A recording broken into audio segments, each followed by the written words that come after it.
Buen día, estudiantes de grado décimo. Vamos a darle continuidad a los contenidos en el área de filosofía, recordando que en la anterior sesión, en el anterior video, exploramos un poco la racionalidad en el mundo griego, su relación con la democracia y ese famoso paso del mito, de la explicación sobrenatural y religiosa, a veces supersticiosa de las cosas, al logos, es decir, a la explicación racional, al desarrollo del intelecto.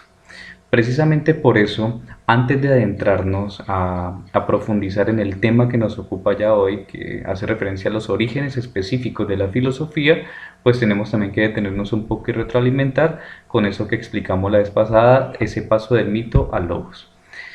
Y quiero que lo hagamos a través de este cuadro sencillo, intentando sintetizar algunas cosas. Ese paso del mito al logos nos concierne algunos conceptos, ¿no? Conceptos como los fenómenos que se explican a través de qué. En el saber de los mitos o en la explicación mítica encontramos como la explicación siempre hará referencia a dioses, al destino, al azar, a la suerte e incluso hacen parte de los conocimientos fruto de la imaginación, de la creatividad de la imaginación. Por el contrario, los fenómenos desde el saber racional se explican como fruto de la naturaleza, de su movimiento, con algunas causas que lo justifiquen, como necesarios y no contingentes, y son explicados a partir de la razón y del juicio, de la crítica de estos fenómenos. Otro concepto importante de ese paso del mito al logos es la explicación del mundo. Desde el saber mítico, desde la explicación mítica, pues se habla de un mundo caótico, de un mundo caprichoso, de un mundo fruto del azar y no de un orden, ¿no? Sin embargo, en el saber racional, en la explicación desde el logos, desde la razón, estamos hablando de un cosmos, es decir, en griego eso significa de un orden, un mundo ordenado por leyes estables. Un siguiente concepto es el tema de la autoridad. En el mito, la autoridad es asumida como con obediencia ciega, ¿no? Especialmente esa autoridad que es dictada por los seres divinos, por los dioses. En cambio, en el saber racional es una búsqueda constante de leyes que organicen, que sean consecuentes con el acto de obedecer. Y finalmente, el método del saber mitológico de los mitos, pues es a través de los ritos, de las oraciones, de los rituales, de la superstición. Y en el saber racional o en la explicación racional de las cosas, es muy importante la dialéctica, es decir, el diálogo, el intercambio de ideas, el análisis de los fenómenos y la síntesis de las reglas que controlan y que determinan las cosas dentro de la naturaleza. Eso que nos sirva para retroalimentar un poco lo último que vimos en la anterior sesión, ese paso del mito al logos, de la explicación mítica, religiosa, a la explicación racional. Espero en esa parte quede claro porque eso nos va a servir mucho de fundamento para lo que se viene. Y lo que se viene es la explicación de lo que origina la filosofía. Entonces vamos a adentrarnos precisamente a eso, al origen de la filosofía. ¿Qué origina la filosofía? Ya en la lectura que venimos desarrollando secuencialmente del mundo de Sofía, dentro de la clase y en los contenidos que ya hemos visto en un primer momento, nos damos cuenta cómo la filosofía no surge por el azar o de la nada, sino que es un proceso cultural que tuvo geográficamente su origen, como ya lo sabemos, en Grecia, pero que surgió como una necesidad intelectual. Una necesidad intelectual, es decir, de la razón, que es natural al ser humano, pero como una necesidad que es fruto del asombro, de la duda, del cuestionarse, pero también es fruto de esas situaciones que llamamos situaciones límite o situaciones extremas, ¿no? Y esto lo encontramos, ¿saben? Principalmente estos tres elementos en un texto que ustedes ya conocen y que con otros, con mis estudiantes de 11 también hemos trabajado, y es un texto de el filósofo Karl Jaspers que se llama Los orígenes de la filosofía. Podríamos confrontar ese texto para encontrar cómo precisamente ahí se explican estos tres elementos como el origen del filosofar: el asombro, la duda y las situaciones límite. Entonces vamos a intentar explorar cada uno de estos elementos de manera muy sencilla. En un primer momento vamos a explorar el asombro. Vamos a hablar del asombro. Platón y Aristóteles ya hablaron del asombro como uno de los causales de la filosofía. Y precisamente con esta afirmación, no hay filosofía, no hay filosofar si no hay asombro. ¿M? Y el asombro, interesante porque muchos le atribuyen el asombro a la capacidad de los niños. Si ustedes se dan cuenta en la vida cotidiana, los niños se asombran de todo, ¿no? Para ellos nada es habitual, nada es costumbre, sino que todo los va sorprendiendo y lo preguntan y lo preguntan. En el mundo griego, a eso se le llamaba la curiosidad. La curiosidad no se equipara al chisme, ¿no? La curiosidad viene de una raíz griega kur.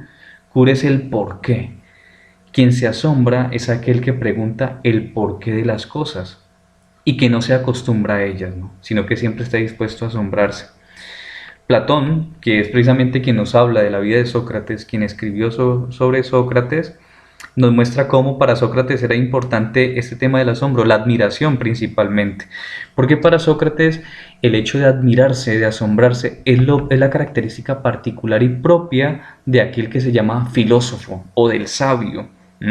Porque la filosofía comienza precisamente en el acto de admirar y de asombrarse de las cosas. Esto lo encontramos contenido en un diálogo muy conocido de Platón, en boca de Sócrates, en el diálogo del Teeteto, ¿no? Aristóteles también habla de esto. Para Aristóteles es la admiración y el asombro los que impulsaron a los primeros pensadores a cuestionarse sobre la naturaleza y sobre los fenómenos que los rodeaban, ¿no? Y a producir los primeros pensamientos filosóficos. Esto lo encontramos también en un texto muy conocido de Aristóteles, en la Metafísica. Entonces, al final, ¿qué viene a ser el asombro y qué viene a ser la admiración? Es una capacidad, ¿no? Y es una actitud en la que yo estoy expectante, en la que no me habitúo, en la que no me acostumbro, en la que me asombro y en la que las cosas me parecen extrañas y las cuestiono, ¿no? Es cuando la existencia no me parece tan cotidiana y tan normal como solemos decir, sino que la podemos cuestionar y resulta problemática, y eso nos produce asombro. Ese es un primer hecho y un primer elemento entonces que da origen y que promueve la filosofía. Segundo elemento entonces que promueve y que da origen e hilo conductor a la filosofía, tenemos que hablar, importante, de la duda. Y la duda es fruto precisamente de la admiración y del asombro. La duda es cuestionarse. La duda hace referencia a esa capacidad y hace querer conocer bien las cosas, conocerlas a profundidad. El asombro precisamente despierta ese deseo y ese afán por conocer, por encontrar respuestas posibles, por encontrar opciones, por encontrar certeza y profundidad en lo que se quiere conocer. Un filósofo muy importante de la época moderna que nos ilustra sobre la duda como origen de la filosofía es René Descartes, este francés, o René Descartes, como lo queramos pronunciar. Se ubica entre 1596 y 1650. Para él, la duda era el elemento primordial del conocimiento, pero también de la existencia. Y coloca o habla de la duda metódica, esto en una obra muy conocida de él, dos principalmente, los principios metafísicos, pero también el discurso del método. Y ahí nos habla de la duda metódica, es decir, la duda como método filosófico para llegar al conocimiento de la verdad. Ahora, lo que él dice y por qué lo asocia con la existencia, hay una frase muy importante y muy conocida de él, después la profundizaremos en Historia de la Filosofía, el famoso cogito ergo sum, es decir, pienso, luego existo. Es decir, que si como ser humano tengo la capacidad de dudar, es decir, puedo pensar, significa que lo hago porque existo, porque, porque puedo percibir que dudo, porque mi pensamiento me ayuda a ilustrarme que realmente estoy pensando y que realmente estoy dudando de las cosas. Y eso da certeza que aquí estoy porque soy ser pensante, o lo que diría res extensa, ¿no? Y la res cogitans. La res extensa, Descartes, la asocia al cuerpo y la res cogitans al entendimiento o a la razón. Precisamente porque tengo esa capacidad de dudar y de pensar, doy certeza de que vivo, de que existo. Por eso quien no duda no es capaz de encontrar respuestas. Y esto hace un poquito referencia, voy a hablar coloquialmente, a lo que nos han enseñado a veces de tragar entero, es decir, de no cuestionar las cosas, de no repensar, de no reflexionar. Y esto nos indica entonces que si no somos capaces de dudar, de cuestionar, pues no vamos a ser capaces tampoco de encontrar respuestas que confirmen, por ejemplo, las creencias que nos han enseñado que son así. Y las cosas, créanme, hijos, que no son así y no pueden ser de otra manera. Hay que cuestionar, hay que criticar, hay que dudar. Y también dudar no por dudar o no por negar la verdad, sino por descubrir o la certeza de las cosas, es decir, que son ciertas, o la falsedad de ellas, es decir, que no eran tan ciertas como nos habían enseñado. Por eso la pregunta esencial para aquel que quiera ser filósofo y que quiera poder cuestionar y dudar es el por qué. Aquel que se pregunta el porqué de las cosas, el que las cuestiona, el que las interroga. Y recordemos el ejemplo que hacíamos hace un rato, el famoso cur de los niños griegos, el por qué, por qué, por qué, por qué. Ser curioso es una virtud y es una cualidad propia del...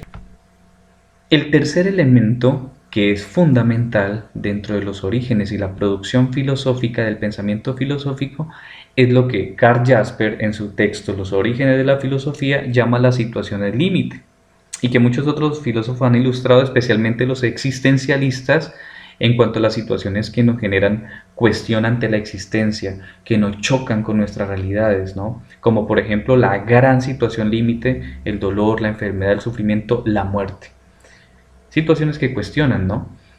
Muchos filósofos han tratado sobre estos temas, le hablaba de los existencialistas en sus orígenes, especialmente Soren Kierkegaard, pero eso lo vamos a profundizar en la historia de la filosofía.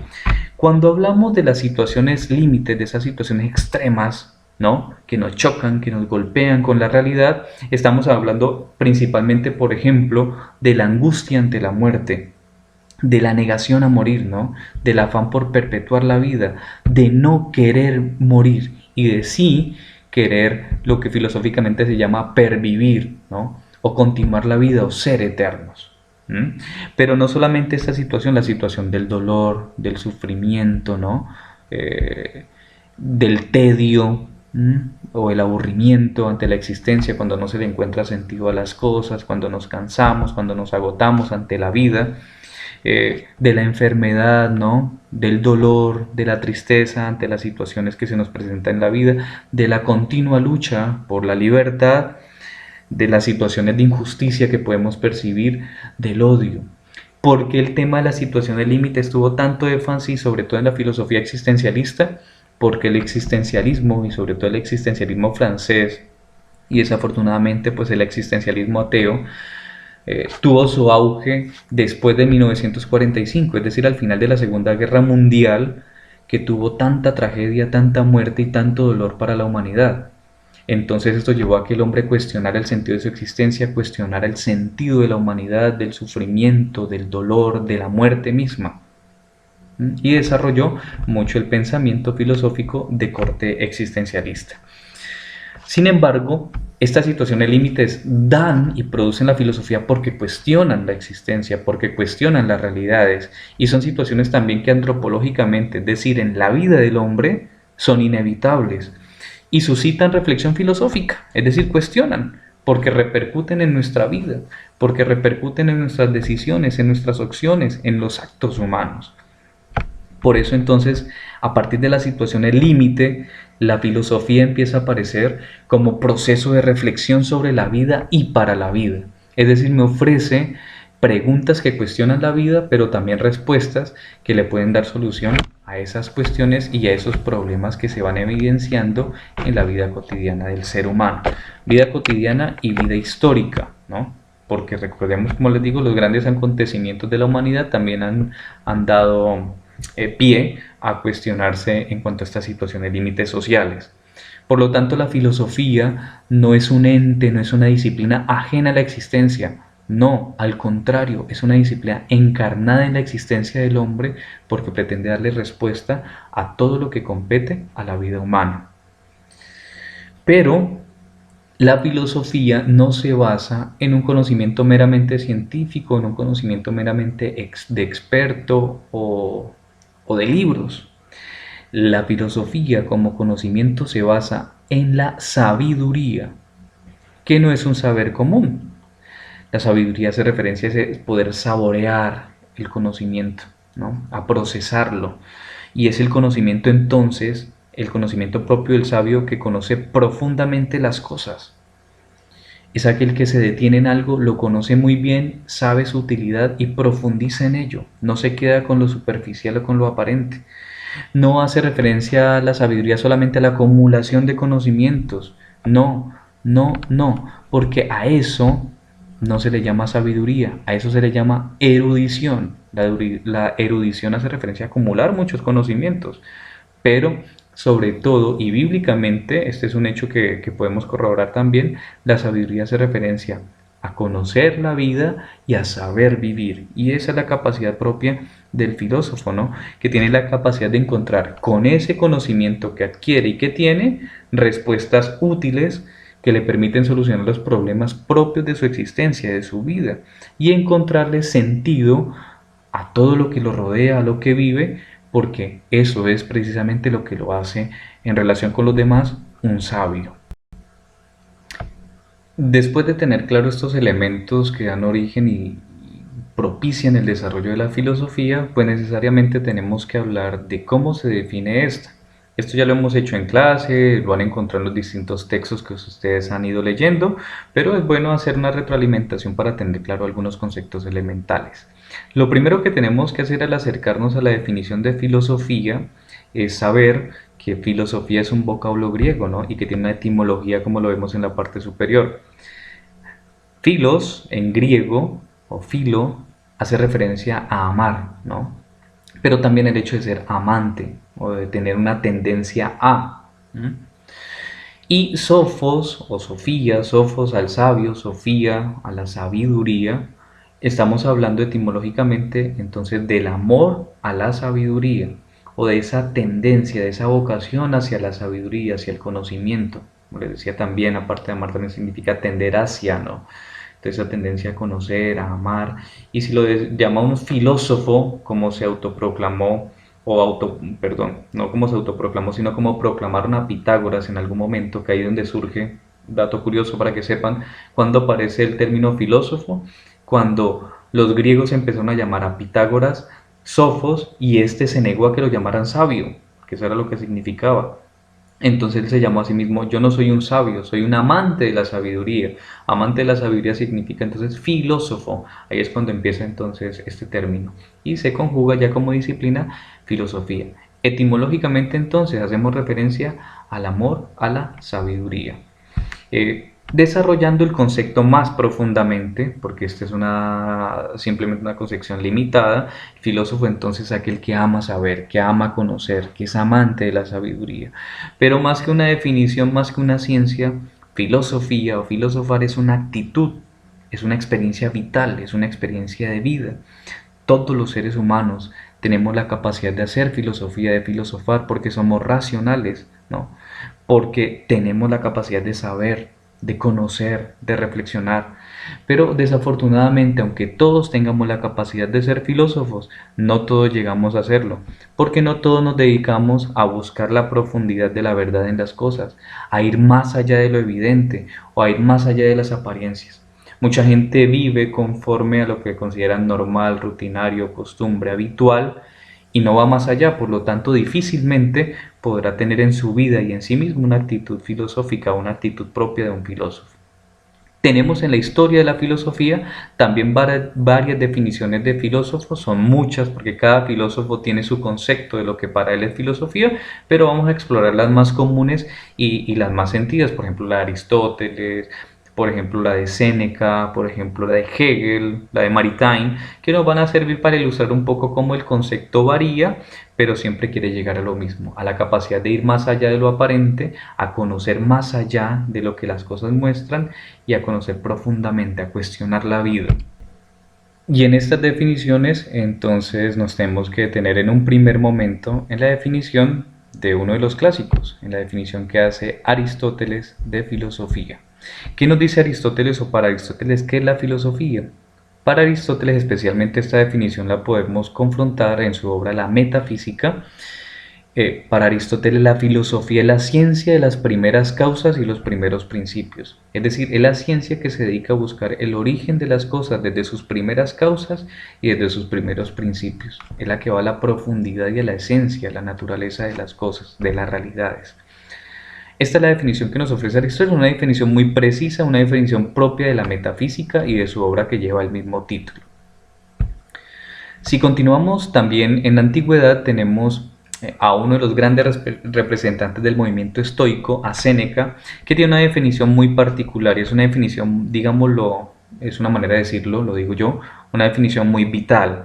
Para él la filosofía asociada con la moral, ¿no? Para él la filosofía es la ciencia o es el conocimiento que rige la ley del bien y del mal, pero también especialmente dirigiéndose hacia el bien. Es decir, el filósofo sabe vivir bien, el filósofo se dirige hacia el bien y es capaz de vivir honestamente porque conoce la regla de vida, ¿no?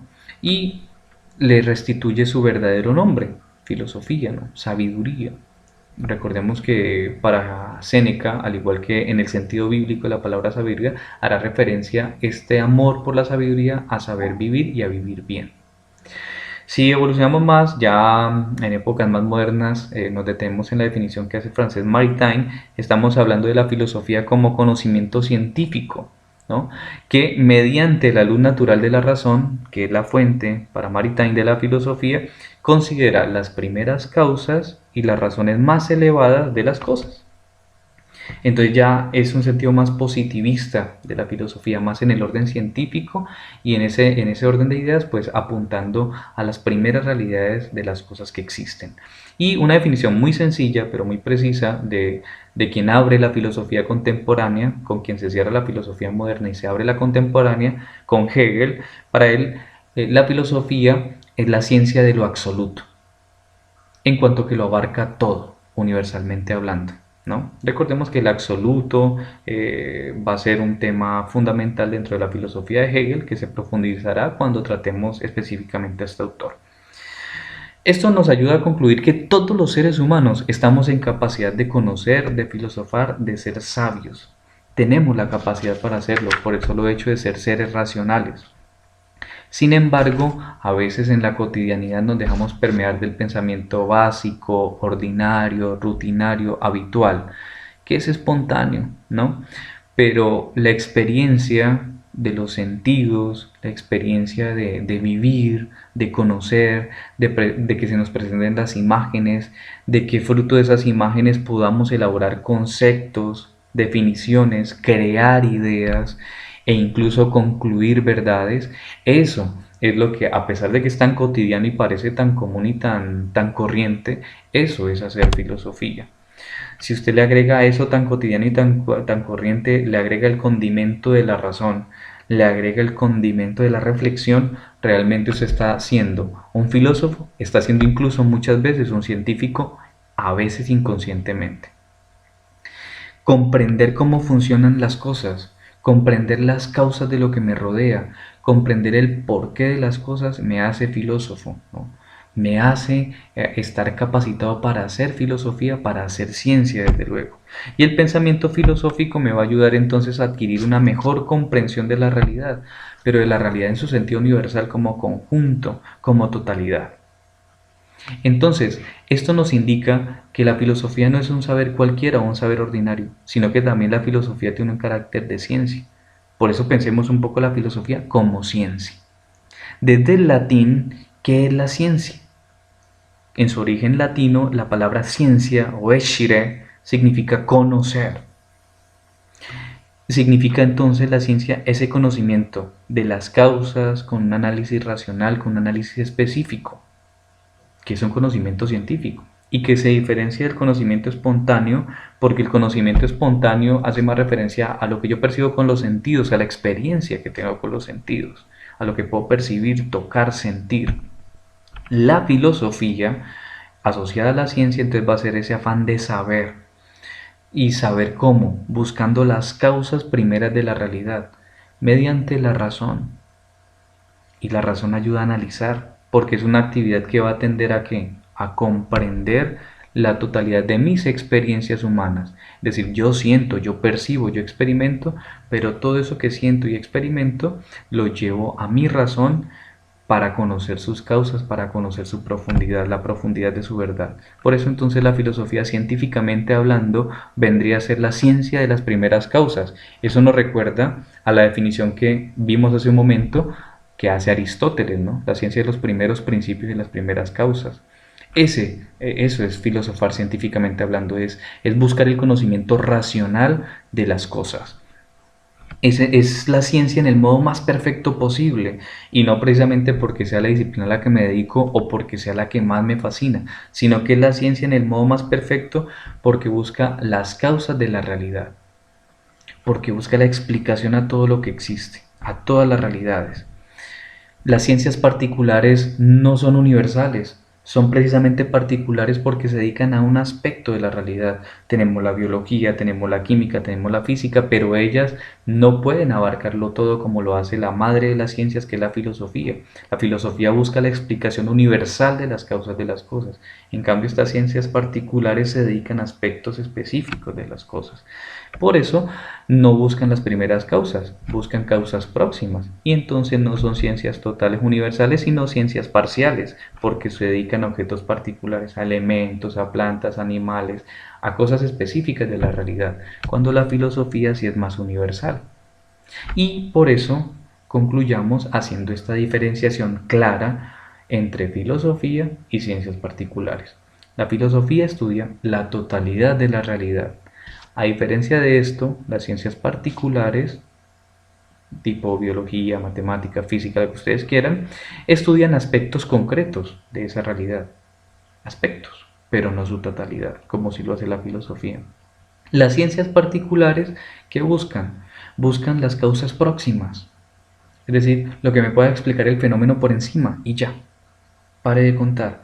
La filosofía busca la causa primera, última, esencial, lo que está en el fondo, en el trasfondo de la realidad de las cosas. Eso hace que se diferencien profundamente, pero también el objeto de cada disciplina también la diferencia. El objeto de la filosofía como tal es la realidad, toda la realidad. Una realidad que es razonada, que es pensada, que se busca su explicación desde la razón. El objeto de las ciencias particulares pues es un objeto parcial, limitado, experimental, ¿no? Que depende de los sentidos y que necesita de algunos instrumentos para poder explicarlos.